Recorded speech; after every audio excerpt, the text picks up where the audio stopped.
তোমাদের জন্যই আজকে 10,000 সাবস্ক্রাইবার কমপ্লিট হয়েছে। তোমাদের অনেক অনেক ধন্যবাদ, অনেক অনেক। তোমাদের জন্যই আজকে এই থ্যাংক ইউ। তোমাদের সবাইকে অনেক অনেক ধন্যবাদ। 10,000 সাবস্ক্রাইবার কমপ্লিট হয়েছে, কিন্তু আমার কাছে আজকে আমি বেঙ্গলে আছি, আমার কাছে একটাও টাকা নেই। না আমি ঘরে যেতে পারছি, একটাও আমার কাছে টাকা নেই। একটা দাদার সাথে আমি স্টেশনে শুয়েছিলাম, তো একটা দাদার সাথে দেখা হলো। এই দাদাটা হচ্ছে সেই দাদাটাই যা বাইকে আমি এখন যাচ্ছি। এই দাদাটা রুমে আমি এই 7 দিন ভরে আছি, একটাও টাকা নেই আমার কাছে। যে ঘরে যাবো, সেই ঘরে যাওয়ার অবস্থাও আমার নেই। কী করবো কিছু ভেবে পাচ্ছি না এখন।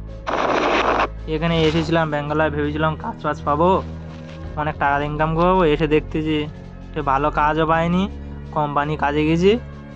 পড়াশুনো করে এসে কোম্পানি কাজে যাচ্ছি, 15,000 টাকা মাইনে।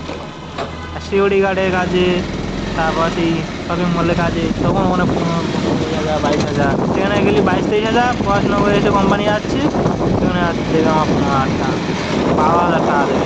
ওভার টাইম নিয়ে 15,000 টাকা। কী হলো তাহলে এতদিন পড়াশোনা করে বলো? জীবনটাই বরবাদ হয়ে গেল। ইচ্ছা করে খেতে হবে মনে হচ্ছে, একটাও টাকা নেই এখন আমার কাছে। তোমরা প্লিজ ভিডিওটা দেখো হাতে টাইম থাকলে। ইউটিউব থেকে তো এখন কোনো দিন টাকা পাবোই না, সম্ভবই না। সাবস্ক্রাইবার হলেও টাকা হবে না, কারণ ওয়াচ টাইম লাগে ইউটিউব থেকে। যদি কোনো দিন টাকা পাই, টাকাটাই তোমাদের দিয়ে দেবো।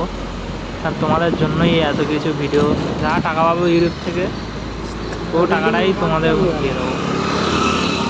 बिल्डिंग में काम किया क्या काम किया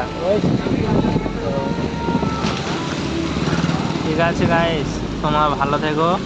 আর তোমাদের একটা কথা বলি, কেউ বাইরে যেও না, ঘরে থাকো, খাটো, ঠিক আছে? বাইরে যে কষ্ট, সেটা আমি একমাত্র বুঝতে পারছি এখন।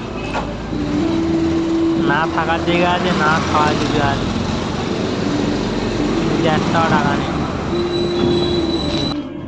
ঠিক আছে, ওটাই দাই কোনটা ভালো জায়গায় থেকো থাকছ না সবাই। না কোনটা টাটা। লাগাই থাকবি দুদিন চলে ওটাই থাকা জায়গা আছে, আমার কি ঘর নিয়ে যাবো না।